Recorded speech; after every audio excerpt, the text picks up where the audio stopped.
does represent like maybe as much as 50 years of photographs, and I'm still doing it because what I'm convinced of is just like that you need to keep taking pictures.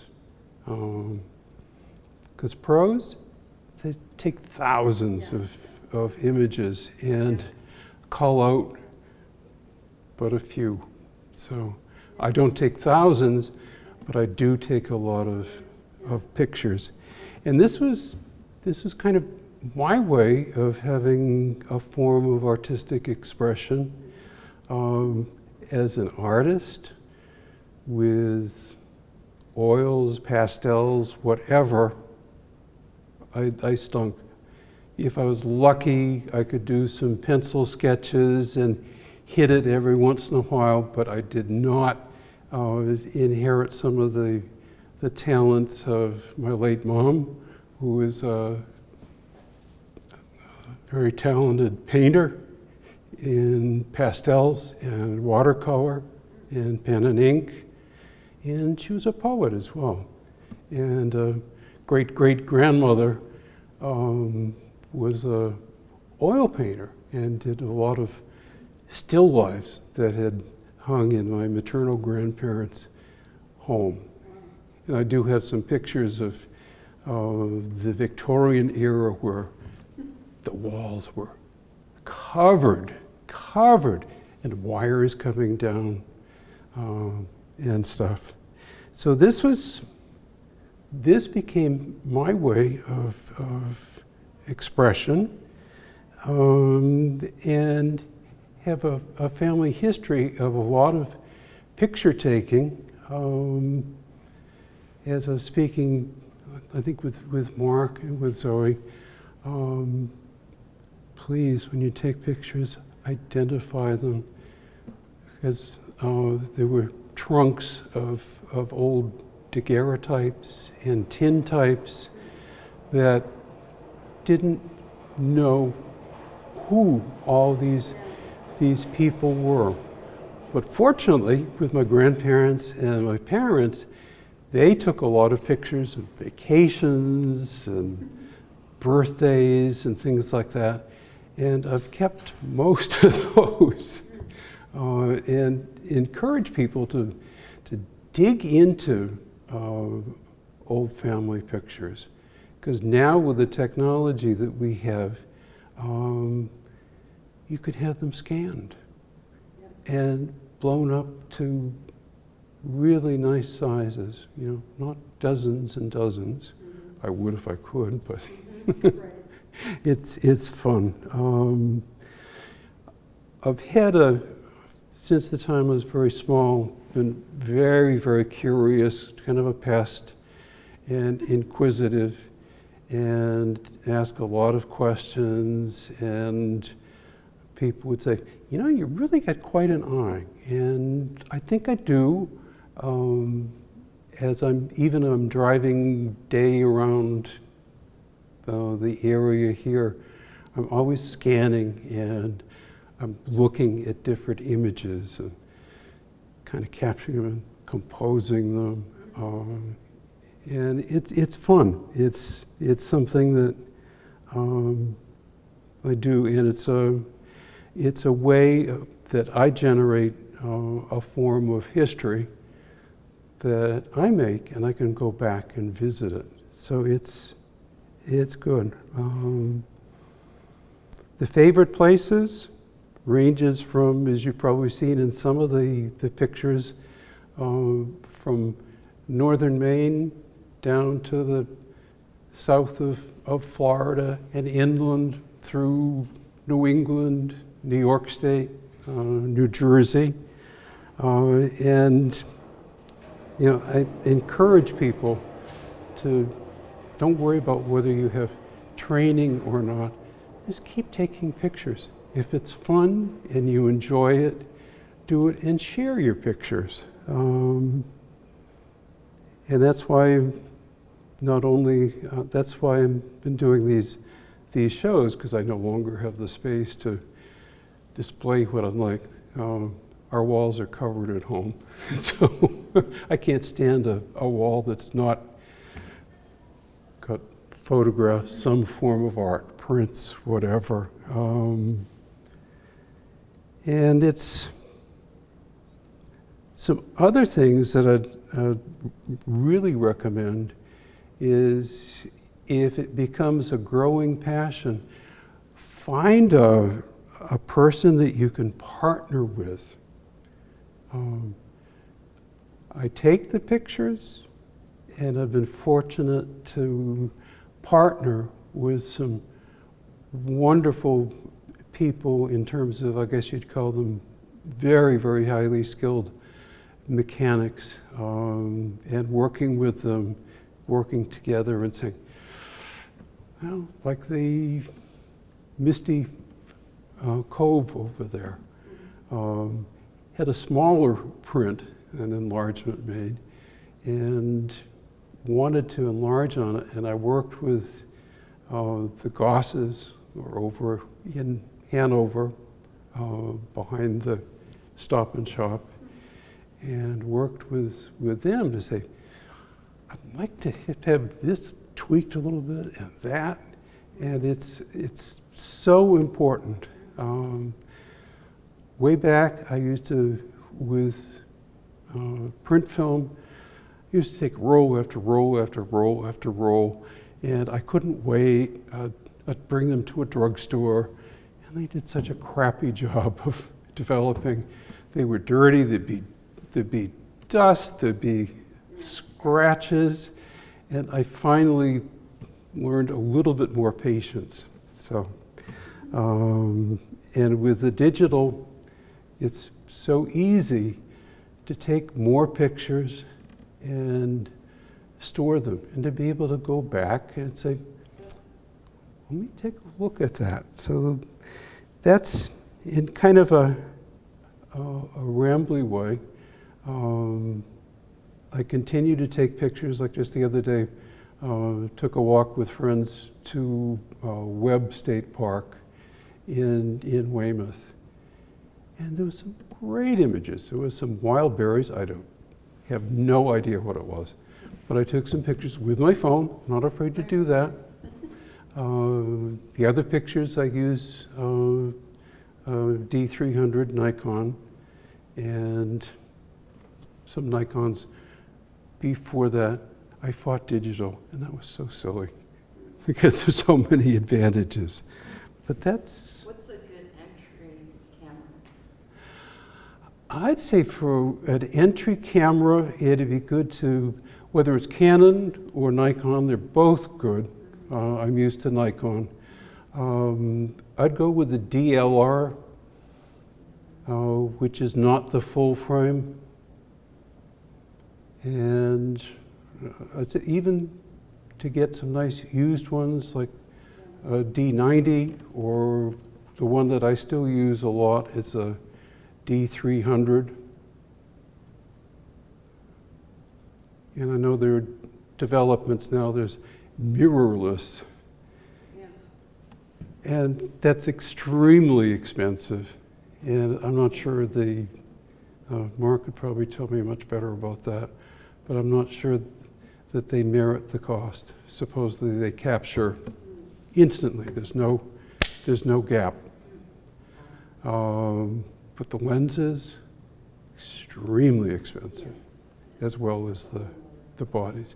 So, being a dedicated scrounger too, as people are converting to those things, you have opportunities to buy the previous generations. That's one of my favorites. It's Plymouth Notch in Vermont. That's just up the road from the Calvin Coolidge homestead. And that was late fall, late in the afternoon, sunshine going down. I was very lucky to capture that. Yeah. And this is part of the history creating. As I told Mark, that house no longer exists. That's Central Florida, and it was formerly a dairy farm. You can see the hay baler there. It's all gone. That's down. Condominiums. Yeah. And this is Jekyll Island. That's naturally occurring. Those are, They were sticking out of the sand like that? yeah, as the beach eroded, Yeah. the salt water eventually killed the living trees. Yeah. And what was left Oh, no kidding. were these skeletons. Jeez. I shot that in color, but to me it just said, Yeah. oh, Yeah. It lends itself go to black and sepia. white. Yeah. With sepia, it lasts longer because I've had some things printed out in purpley black and white, and over the years, the inks turn to green. And that's on the east coast of Florida, up above Palm Beach. That's a great place to go. We take a 2-week road trip in the spring to South Florida, and it's nice. There are no bugs. It's not terribly hot, and we can get into different walkways into swamps. I'm amazed at how much back in the day I said, well, digital just can never be as good as print film. Yeah. It's But it every is. bit as good. It You is, can yeah. draw out tons of stuff. Yeah. Although that said, Precision. that's from print film. Oh, neat. That's those big old oaks with the Spanish moss hanging down at Easto Island. That's south of Charleston on the way to Savannah. And yeah, they get a lot of rain, so you can see the deep ditches. And this is looks like a house, but it is a lighthouse. That's on the Gulf Coast of Florida, above Tampa. Beautiful spot. Got really lucky with a dramatic sky, the contrast against the dunes. Yeah. Couldn't swim there because of rip currents at the end of this peninsula. And this little guy that you'd spoken of, Zoe, he put on a performance for us. It's a little half-moon shaped beach on the Gulf Coast on an island, and would set down our chairs and stay there for a while. He came out and he strutted back and forth, posed. It went on for like 5 or 10 minutes. And I'm saying, I'm getting tired. I've had plenty of pictures. You can go on, buddy. I've got a larger image of this one. That's St. Simon's Island, Christchurch Cemetery. And I love the shadows and the Spanish moss, kind of an old-timey look. And these are from very cold late afternoon in November from Statue of Liberty Park in New Jersey. The day had been very cloudy. The weather had cleared. It was extremely cold and windy, with spits of some snow that just presented itself well for the skyline. Did very little with the editing for the colors.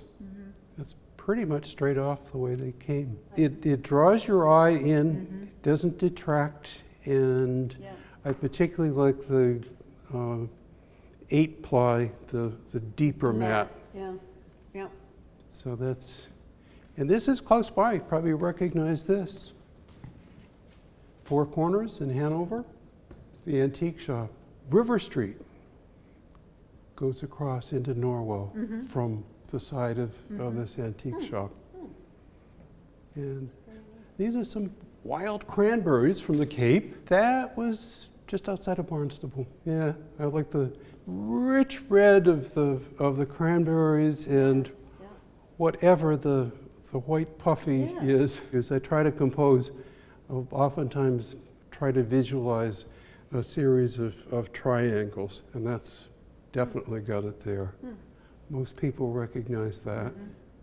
And that's taken with my phone. The way the light was coming, I did fuss around with that to increase the contrast of the boughs. This one is my backyard, apple Yeah. blossoms. Oh, beautiful.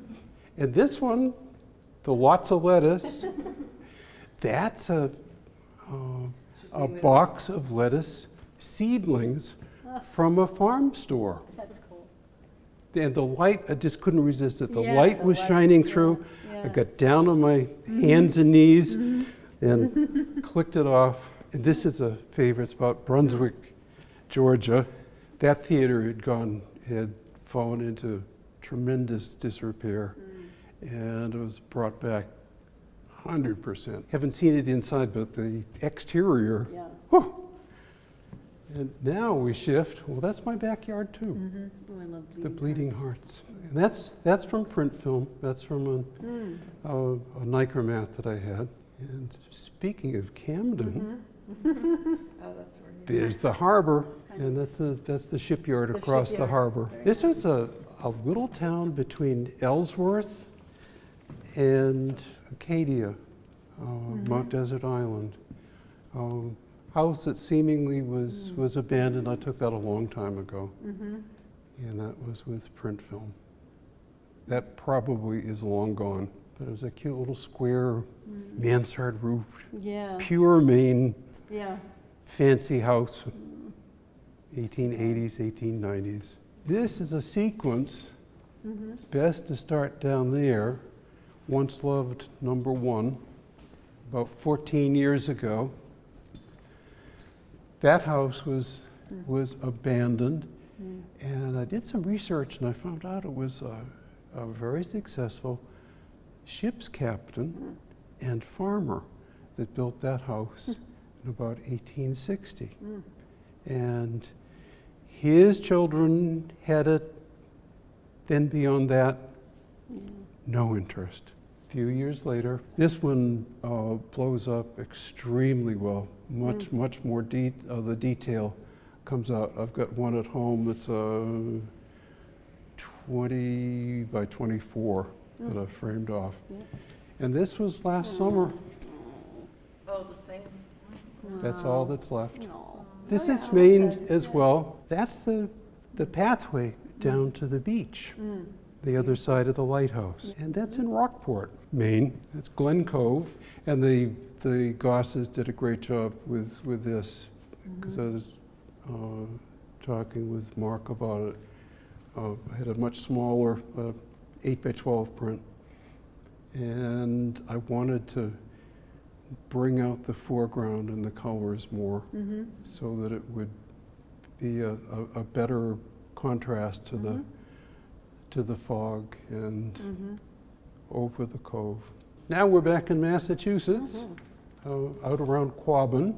It's a wonderful orchard and cidery. And then we're back to Maine again. And I noticed in some of the comments here, someone said, "Oh, my brother lived there for years." It's Wolf's Neck on the water, just east of the center of Freeport. Oh, no kidding. As the crow flies, Yeah. mile and a half Oh. to there, and you were in a totally Totally different different. world. I didn't intentionally do a soft focus. I got very lucky, hot August day with almost invisible, mist, Yeah.